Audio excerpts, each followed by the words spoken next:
Okay, I know I promised I wouldn't come back to this corner of the web. Honestly, when I made that promise, I was sure I'd keep to it. When my situation, developed the following night, I kept mum. Just like I said the last time that I came here, all I wanted to do was to move on. And I did move on. For a couple of months, at least. I didn't speak about Lola. I did my best not to think about Lola, and for a couple of months, it worked. The reality that my furry companion was used as a flesh puppet by some eldritch force became so distant that it could be ignored. Until tonight. After months of not having to deal with the incomprehensible realities behind Marana Air, tonight I was confronted by those terrible questions again. I came here partially to clear my head, to try to make sense of what I had witnessed tonight. I also came here because you all have been spamming my DMs begging for closure. You wanted to know what actually happened to Lola, what those bleeding red lips in the crystal ball were. You wanted to know more about Marana Air. I still don't have all the answers to your questions, but if I tell you what happened tonight, maybe my inbox will stop overflowing. The main reason I'm here, however, is because I'm done with all this. I know I said it before, but I won't say it again. This is the last time I'm going to stumble into this weird corner of the internet. This is the last time I'm ever going to talk about Lola, at least about her corpse. You can't understand how done I am with all of this. What happened, happened. I just want to go back to my regular, comprehensible life. Before I do, however, I guess I just need to close the book on this chapter of my existence and just consider this post one big slamming of the pages. If you're not familiar, I came to this forum a couple of months back to talk about my cat, Lola. She died right before I was meant to move halfway across the globe, and I was forced to use Marana Air to transport her corpse. I've had Lola for over 14 years, and seeing her go was beyond heartbreaking, but what I found at the Prague airport was considerably worse. My cat wasn't dead anymore. My dead cat arrived alive and, well, different. Her high-pitched meows turned into strange guttural groans, and she smelled like death itself. In utter confusion about the fate of my beloved pet, I went over to a local paranormal expert. I'm pretty confident the woman was a scam artist, but during the meeting, my cat managed to get its paws on her crystal ball. Whatever was pulling the strings inside of my dead cat communicated with us. It talked about vessels and rings of salt and finding things that are not yet born. Crazy, spooky shit. And that's when I called it quits. I left Lola's animal container in front of a KFC, caught a tram back home, and wrote my update post. The bloody lips, the terrible smell, the trauma of my dead cat being used as some vessel. It was all way too much. And like I said in the post, I was dead set on never thinking about the whole affair ever again. I sanctified that promise with a bottle of wine and some crying, and then I went to sleep. By the time I went to bed, most of the rotting smell had aired out of my apartment. There was still a week left before the start of the school year, and the forecast predicted clear skies. I went to sleep in hopes of waking up in the late morning to finally explore my neighborhood. Instead, I woke up before sunrise to my neighbor banging on my door. She didn't speak English, and I didn't speak Czech, but with a bit of help from Google Translate, her issue with me became clear. "You're cat loud. your cat loud on street.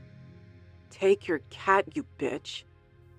Before the translation was done, I could hear those horrible wails. Even though I left her on the other side of the city, my cat had somehow found my apartment.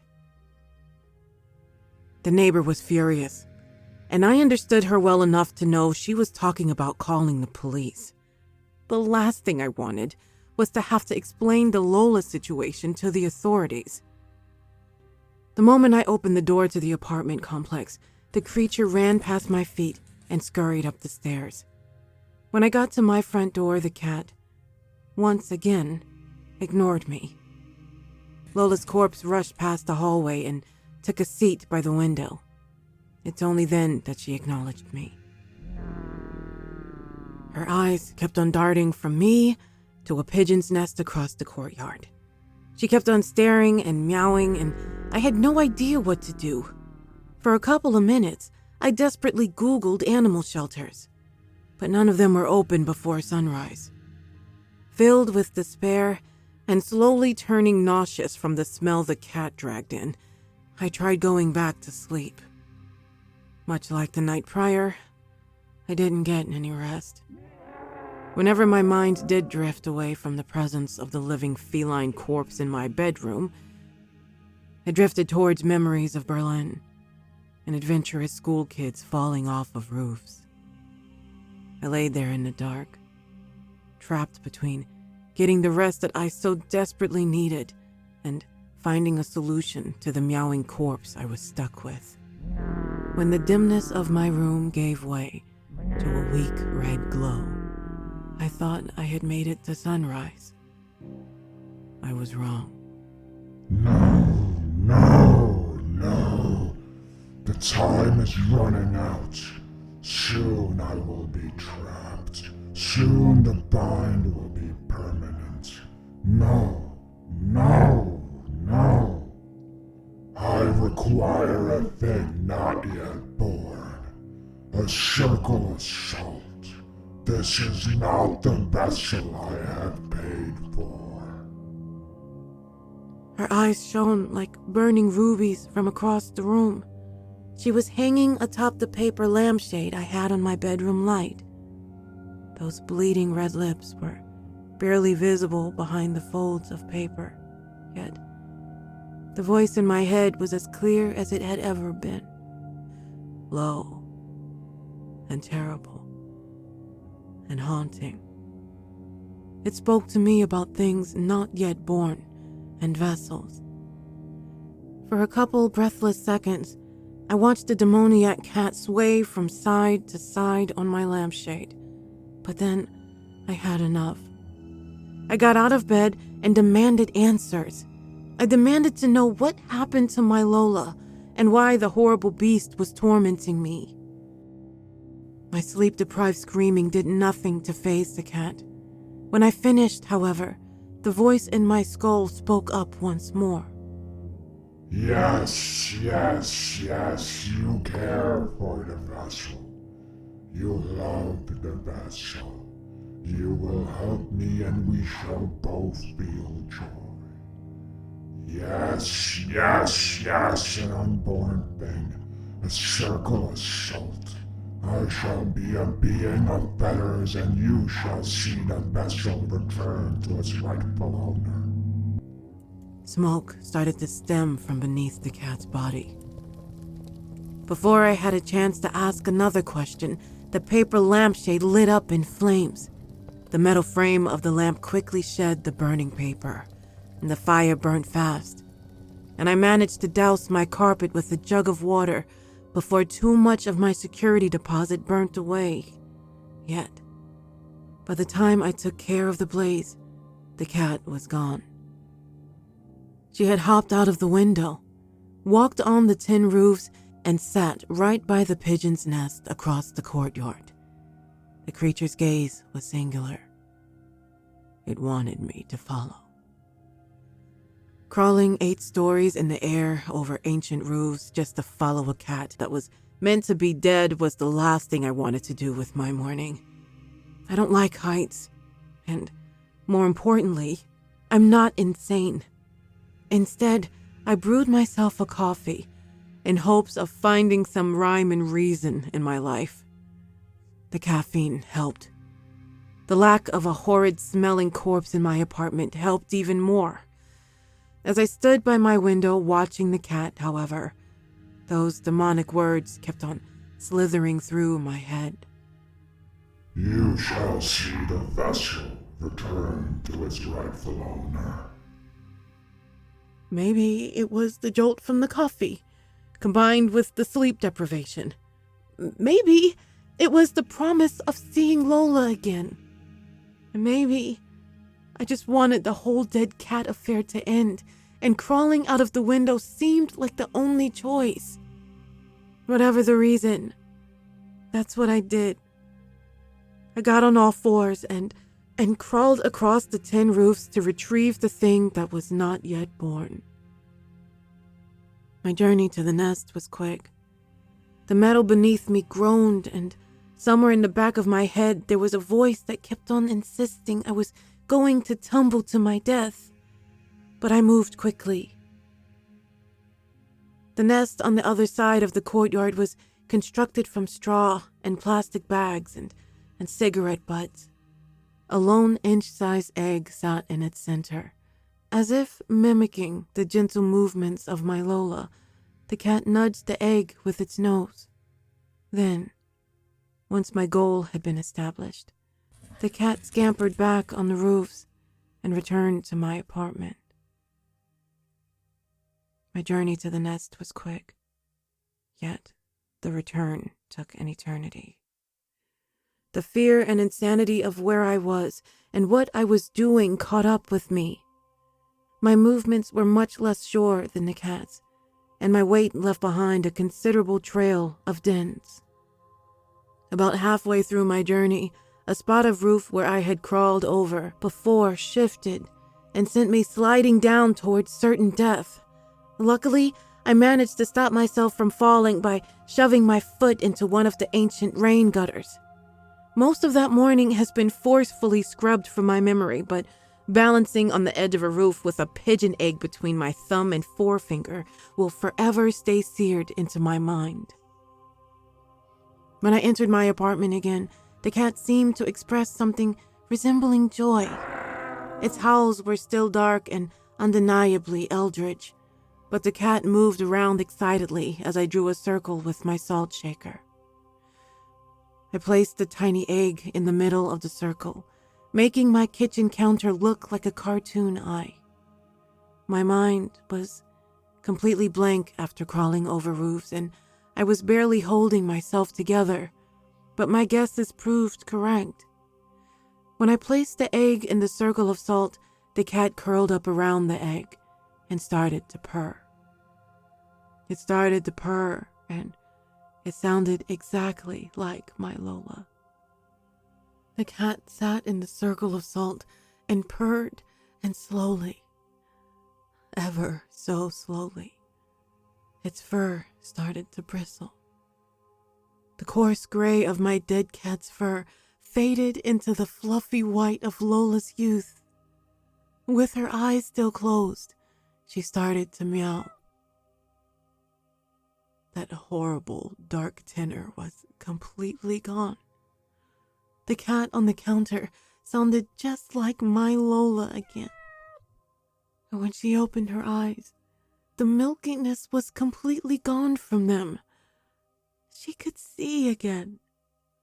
She could see, and she didn't look a day older than when I moved into my first student flat. I had traveled halfway across the world and didn't sleep for 2 days and crawled over roofs, but sitting in front of me was Lola. At our feet, the pigeon egg started to hatch. The eggshell didn't break from the top. It cracked from all sides as if it contained an inflating balloon. Whatever came out of it wasn't a pigeon. The bird was jet black with red eyes and grew with each breath. Feathers sprouted from the bird as Lola's fur grew fluffier and fluffier. She looked just like the kebab-hungry kitten that had followed me back home in university. She was small and fluffy and meowing just like she did when she was alive. But she was getting smaller. Lola was getting smaller, and the black bird kept growing. When she was nothing but a fluffy clump of white, her fur started to retract. What was once a cute kitten turned into a hairless gerbil. In seconds, she undid weeks of development until she was nothing but a thumb-sized chunk of flesh. Before my Lola could be thrown backwards through time any further, the bird ate her, spread its wings, and flew out of my apartment window. And in response, I spent 3 days in a crisis center, barely holding on to my sanity. I walked out with the firm belief that none of this happened. That's the only way I could keep my shit together enough for the start of the school year. It's also why I didn't come rushing back to this corner of the internet for an update. Whenever I had a moment alone, all I could think about was the fur retracting into Lola's little body. The first few nights were horrid. Prague, however, is a colorful enough city to help keep the mind occupied. I signed up for every new staff activity there was and scoured the internet for any interest groups that could take up my spare time. After a couple days, the smell of rot left my apartment. After a couple of washes, my clothes smelled like clothes again. It wasn't easy, but I moved on. I kept myself busy with work and found friends and settled in my new 3-year home. Occasionally, when I'd find myself crossing through IP Pavlova, or whenever I stared out of my window for too long, I'd get uncomfortable. But Prague and school kept me busy. I was happy, but now I'm here. One of my friends threw a birthday picnic near the Letna beer garden today. The picnic ended up being a lot more about booze than food, and by the time it was packed up, I was still hungry. The folks that were left at the end of the picnic wanted to go bar hopping, but I was more than done for the night. There's a tram across the river that takes me back home, so down from Letna Hill, I swung by the beer garden to grab a kebab. The plan was to eat the kebab at home, but I was starving, and the view from the bridge was nice. The Prague castle was all lit up, and the tourist boats were floating by, and the kebab was delicious. I was having the time of my life. But then I saw something that brought the horror crashing back. 2 bright red eyes. Jet black feathers. They sat on the railing, watching me. I tried to shoo it away. I tried to convince myself that it was just some weird diseased pigeon that had crawled into an old chimney. But the stare was undeniable. The initial shock left me scared, but the alcohol turned that fear to anger. I demanded to know what the creature was, what it wanted from me. The pigeon stayed completely still, its featureless red eyes betraying no emotion. It isn't until I asked about what happened to Lola that the horrible bird moved. The soul which you seek is dead. The dark voice thundered in my skull when the pigeon landed on a bridge lamp. It died far from here. Yes, yes, yes. What you saw in the morning of my rebirth was simply the muscle memory of a dead vessel. The light glowed red, and much brighter than any of the other street lamps. None of the drivers paid attention to me.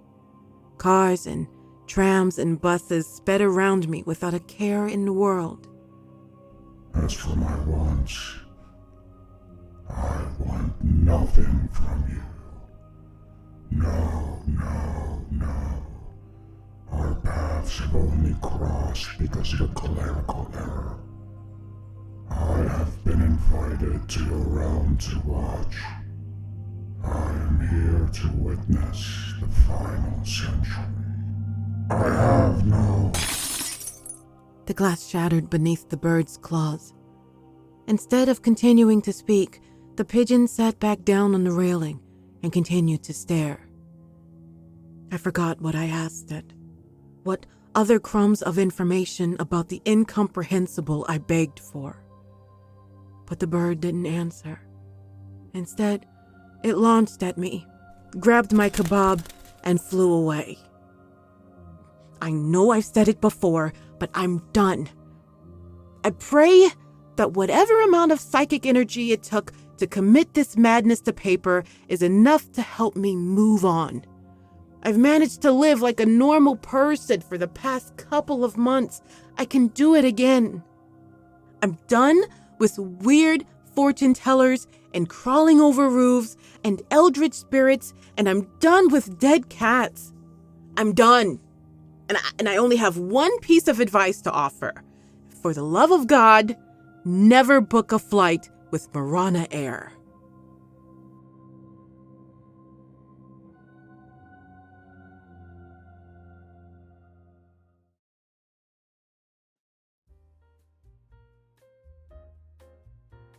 And so concludes the final episode of the Marana Air anthology, for the time being at least. Big thanks for all the support on the series, and if you want to hear more, let me know in that comment section below. Definitely have enough ideas for at least another season of Marana. Coming up on our channel in the near future, we got a bushel of Lovecraft narrations, a reading of Kafka's Hunger Artist, and a re-recording of the ancient Neon Man trilogy. Lots of cool stuff coming to the channel in the coming weeks. Hope y'all enjoy it. Anywho, that's it for me this week. Have a nice night, don't let the bedbugs devour you.